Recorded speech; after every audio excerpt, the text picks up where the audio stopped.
Ayo, what is up guys? It is JRob back here again with you guys today for another awesome walkthrough and guide video this week for the pro and expert level Gokasho Bay 9-hole cup guide and walkthrough. So we're going to be going over a lot of these holes here before the tournament actually starts to give you guys a really good depiction on how to play these holes and some of the things and challenges you're going to be up against. So with that being said, we're going to dive over into the video here in a second, but if you haven't hit that subscribe button down there for me, click that subscribe button down there, click the bell so you get notified whenever we drop new content and awesome videos out here.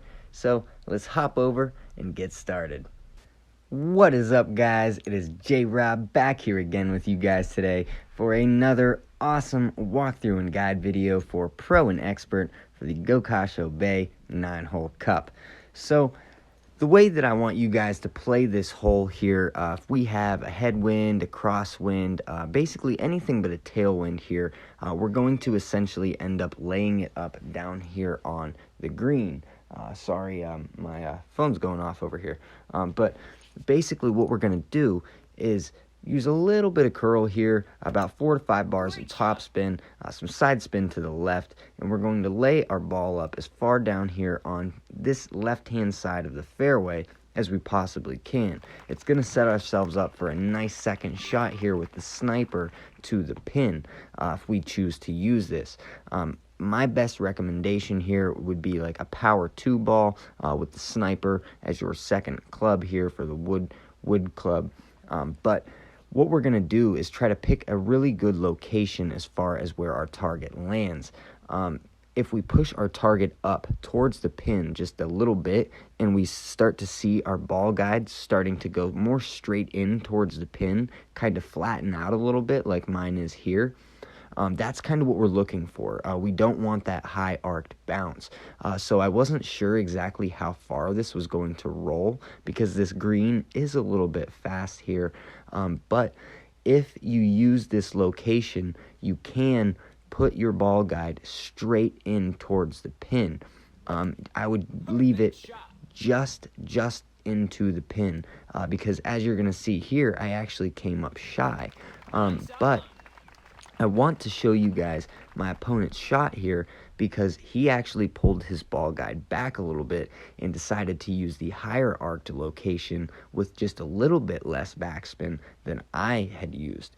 So essentially, he'd only used maybe, roughly a bar-ish, less than I did, and his ball landed just behind where mine did and actually ended up rolling way further. So make sure that you guys pick a really good landing position there because that's going to be the ideal factor at snagging that eagle. Alright guys, so we're going to move over here to hole number 2, par 3. So up here on the screen is another one of my opponent's shots here. Now I wanted to show you guys this to just basically show you how many options we do have on this hole. Now this is going to be a very tricky par 3 for a lot of you guys out there because as you can see, there's about 150 insanely crazy bumps on this hole. There is that location right there where you just saw my opponent shoot. This is at max distance plus 10% elevation here, which my opponent didn't account for his elevation there. That's why you saw him come in so far over. But I'm going to show you guys a shot here that is going to be as consistent as it gets here as far as just trying to dial in your topspin. It's a very consistent location as far as getting your ball to roll straight in down towards the pin and won't really give you too much error as far as going into the bunker or the rough here. So basically what I want you guys to use here is just either 2 to 4 bars of topspin here depending on our wind. Now I should have used about 2 bars here because I had a tailwind, but as you can see there, we came in very nice on a line straight towards the pin. So if we could get that to roll up and just down that hill that I bounced over, we would have been very, very close. So it's just a matter of getting your top spin right there and just basically making a nice shot and a nice adjustment straight towards the pin. So that is the best way there that I would recommend playing hole 2, par 3. Alright guys, so we're going to move over here to hole number 3, par 5, the first of the par 5s that we do have here today. So what we're going to do off the tee box here is play this at max distance plus 10% here for our first shot. We're going to play this with a little bit of left side spin and roughly 4 to 6 bars of topspin here, depending on our wind. As you can see here, I only have about the 4 to 5 bars of topspin here as it is with my extra mile 7.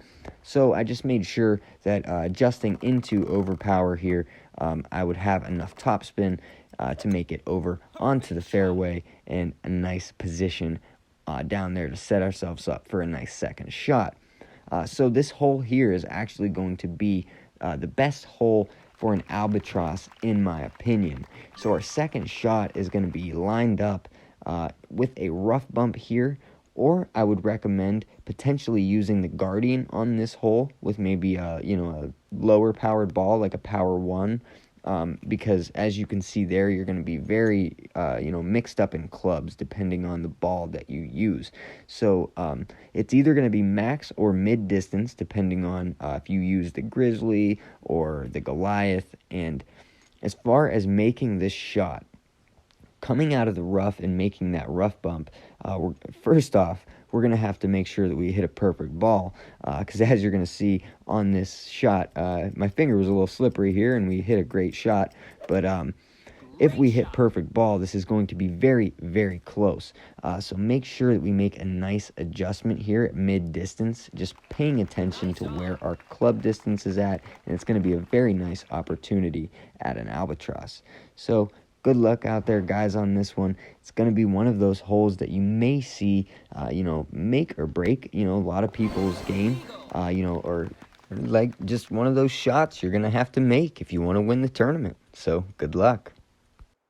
Okay, so moving on to hole number 4, par 3 here. What I want you guys to do here is use either a power 1 or a power 2 ball here, and I would recommend either using the Sniper or the Guardian here on this hole. What we're going to do is use about full backspin here on the Sniper, and we're going to push this up just even more than where I have it here. We're going to want the very end of our ball guide to be straight in the pin, because as you're going to see here, I'm going to come up fairly shy because I actually didn't adjust for my elevation here on this shot.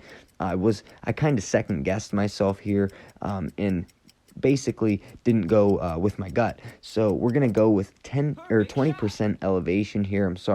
At minimum distance. So push that target up so we can really get up there further. And with that 20% to the left, we would come in just about straight at the pin there, fairly nice. So just make sure that you really pay attention to your club distance and making a nice adjustment and really taking into account for that elevation, and it could be a good chance at a hole-in-one.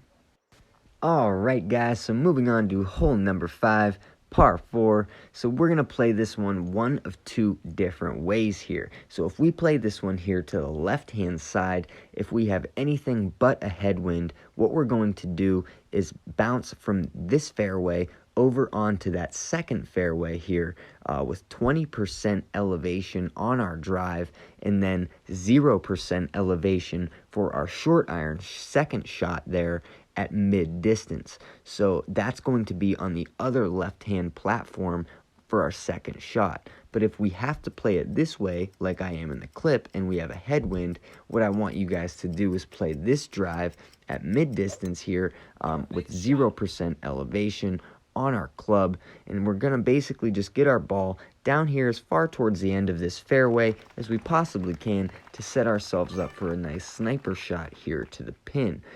So if you take the more aggressive approach to the left, your ball's going to be somewhere around, where those shadows are in the trees, in the tree line there. So you're going to have about a short iron to the pin. So I would recommend putting your target somewhere right around the fringe and using about a bar to 2 bars of backspin here. As you're going to be able to tell here, I thought the green was going to be a little bit more forgiving, and was going to be a little faster than it was, but the location that I picked for my bouncing location was a high arced bounce, so it didn't push my ball in towards the pin like I thought it would.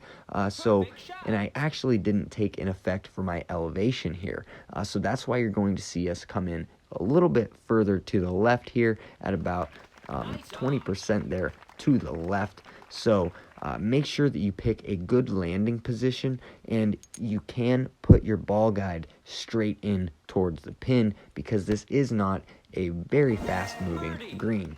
So going to be a good chance there, and just make sure you account for your elevation. Okay, so moving on to our next par 5 here at hole number 6. We have a couple different ways of playing this hole as well, but the basic thing that I want you guys to really focus on is just making a nice straightforward drive down the middle of the fairway. So if you're watching this from pro and expert, and you've watched any rookie guides out there at all, you're definitely going to be able to tell that we're playing from this tee box at a completely different location, so the hole looks completely different. So what we're going to do is play this off the tee box here at max or mid distance here at 10% elevation for our first shot. We can use a little bit of curl here to the left, but definitely just make sure that your second bounce here does not end up in the rough on that left-hand side. So I also want to show you guys a little bit more of an aggressive approach here that we can use. And we could potentially take a long iron to the pin, but if you guys do end up using this approach and then going into the rough, you're going to kind of say goodbye to your albatross attempt, because then it's going to be a lot harder to make it out of the rough and into the hole for that albatross. Though it is possible, I've definitely done it and got lucky. So just make sure that you make a nice drive. That was really nice hook shot there that definitely got him a heck of a lot further up than on the fairway than I was able to. But as far as his second shot went compared to mine, I was able to get a lot more of a better dialed in shot here. So as you can see, I pulled that ball guide back, and we have a more stretched out, flattened ball guide, kind of like I was discussing a little bit earlier, and that's what we're looking for here. We're going to want to use just roughly a bar or so of topspin or backspin here, excuse me, and then what we're going to do is just 0% elevation here, straightforward shot. Just make sure that we make a nice adjustment, because this is a little bit of a fast-paced green, so it will push our ball right down in towards the hole. And as you've seen there, we came in very, very close there. So that's going to be one of the best albatross attempts here in this tournament, in my opinion. Going to be one of those ones that is going to definitely stand out if you make it. All right, guys, so we're going to move on to our last par 3 here at hole number 7. So what we're going to do here on this hole, you're going to see me come in just a little bit shy here, because we're going to want to actually pull our target up just a little bit, and probably not use as much backspin here.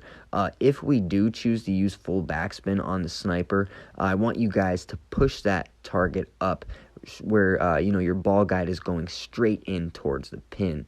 I was thinking that maybe the elevation would push my ball a little bit up further towards the pin here, but it actually did not. And as you can see there, my finger slipped there a little bit again on the target, so we came in there great left. So just make sure that you make a nice adjustment there at 20% elevation, mid-distance on your first shot there. So if you don't feel comfortable using the sniper, or you don't have enough backspin on it yet, you can always use the Guardian. So definitely keep that in mind. But all right, guys, we're going to move on to hole number 8, par 4 here. Shout out to Eagle Maker, made a very nice shot on this hole. So we actually had a headwind here. So off the tee box here, this is going to be played with 10% elevation here, and with basically any other wind but a headwind, you should be fine not using overpower. But as we had that headwind, he had to use that overpower here. So essentially, getting as far down that fairway as we possibly can is going to determine how much curl we can use here to the right. And the curl to the right here is actually going to help you out quite a bit because it's going to shorten up your distance here to the pin with your short iron. Because if not, you may get mixed up in clubs. And as you're going to see here, this shot is going to be played with max or mid distance here at 0%. It's going to be one of those things that constantly through this tournament, you're going to have to be checking your club distance there because he was about, a quarter club there, so he was almost between mid distance and mid distance there, so he barely had much of a wind adjustment. So just definitely make sure you keep that in mind. It's going to help you make a lot of those eagles. But all right, guys, we are going to wrap it up here with hole number 9, par 5. This is going to be one of the trickier holes here for a lot of you guys that are going to try to really get the second shot dialed in. So we can potentially play this if we have a nice tailwind like I do here with the elevation that is on this hole. I could have used full top spin there and some left-hand side spin and full overpower and definitely reached that left-hand fairway. But for the sake of the video, I just wanted to definitely show you guys how to take this second shot here. So what we're going to do is play this down the first fairway here at mid distance here with our extra mile about at plus 10%. You can play this at max distance as well, plus 10%, but that's more than likely going to be the shot that we're going to try to get over onto the other fairway. But as far as our second shot goes, I would definitely recommend you guys playing this hole here with the big dog. You can play this shot with the sniper. I would recommend the Horizon maybe if you want a little bit more of a ball guide than the sniper or the big dog has here. But what we're going to need is roughly 6 or more bars of topspin. I used about 7 bars here, and I just barely made it over. So what we're going to do is make a 0% elevation adjustment here for mid distance on our big dog, and we're going to use about 75% curl here to the right. So what we want to do is bounce straight off of that fairway there and make sure that we go over to the right just enough to clip that rough and roll out into that fairway. We can even potentially roll it onto the green there, but that's going to be one of those really tricky shots to make, and you're just going to kind of have to go with what you got and just hope and pray that you don't end up in the water.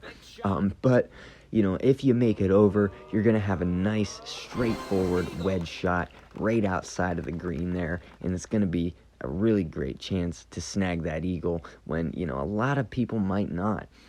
But that is going to be the wrap up here, guys, for the Gokasho Bay 9-hole cup guide and walkthrough video for pro and expert level tournaments. I really hope that this guide helped you guys, and if you guys have absolutely any questions at all, definitely leave them down in the comments below, and we will try our absolute best to answer any and all questions that you guys have. So if you guys haven't hit that subscribe button for me down there, and you guys have watched this whole video, what are you doing, man? Hit that subscribe button, brother. Join the Team NrG family. Let's do it together.